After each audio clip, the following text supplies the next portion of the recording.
It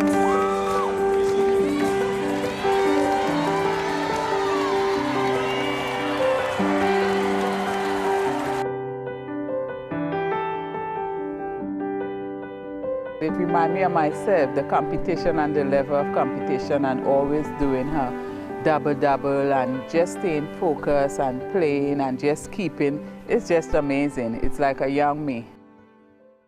Inbound, they're going to have to go right inside. Alleyne tips it up and in! Went over Potter to tip it in! What a play, Jillian Alleyne! For Jillian Alleyne, making extraordinary plays like that have become ordinary. Cooks up to Alleyne, and she rolls in another one. Alleyne, what a big shot. After 4 years as a standout forward for the Ducks, Jillian's name has become synonymous with breaking records for both Oregon and the Pac-12. Off the court, it's her smile that most people notice. I think Jill might be the nicest human being, seriously, I have ever met. She's gonna play at the next level, and that's awesome to be able to play with her, and she's done all these amazing records, and she's still so humble. I think we can all learn from that. Being humble along with being competitive is something Jill learned early in life. Where do you think that strong personality comes from? Me, of course. Yeah.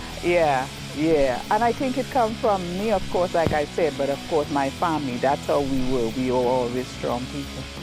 Pam grew up in Trinidad and ran track for her home country. She says sports are in her blood, and it's something she passed on to Jill. My mom, she always tells me this story that she gave me the choice of like a Barbie doll and a basketball, and I took the ball and threw away the Barbie doll, and ever since then I've been dribbling that ball and playing basketball. I really think it's because of my mom, those two choices she gave me and taking the ball. Jill hasn't stopped dribbling a ball since then, even when it didn't seem like following her dream would be possible.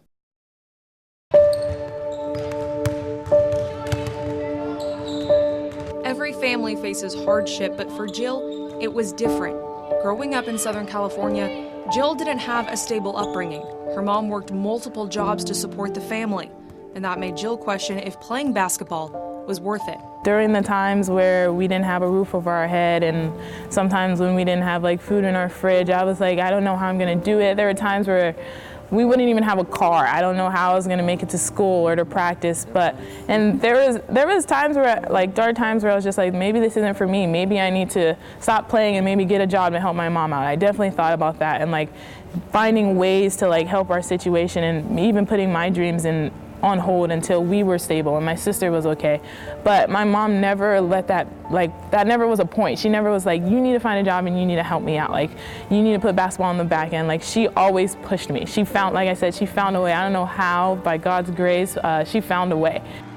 Pam gave everything she had for Jill to play basketball, a decision she says is unbelievably rewarding. Having to make those sacrifices, at times you would have second thought about it. But you have to tell yourself, it's not about me.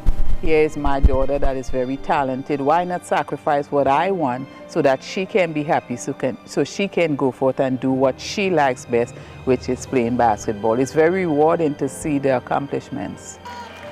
Jill's time for breaking records as a Duck is coming to a close. When she does play her final game in an Oregon jersey this season, she says she hopes the legacy she leaves is one of a great athlete and an even better person, just like her mom. Ultimately, I want to be remembered for having a good heart and making an impact on the teammates that I've had here for the 4 years. I hope that people look at me and they say, like, Jill, she just wasn't a great basketball player, but she was a great person. She gave back to the community. She helped others. She put others before herself. And that's always been something that my mom has showed me. She puts others before herself. She gives her last to people that she cares about, because that's what you do for family and people that you love. A family that serves as her driving force each and every day. I do have to ask, do you still have that little basketball that you chose over the Barbie doll? I don't have it because we moved so much. I've lost so much in the process of moving, but it's definitely ingrained in my memory and something that I'll never forget. So. And now you always have a bigger basketball. Exactly. Exactly. Bigger basketball, bigger things.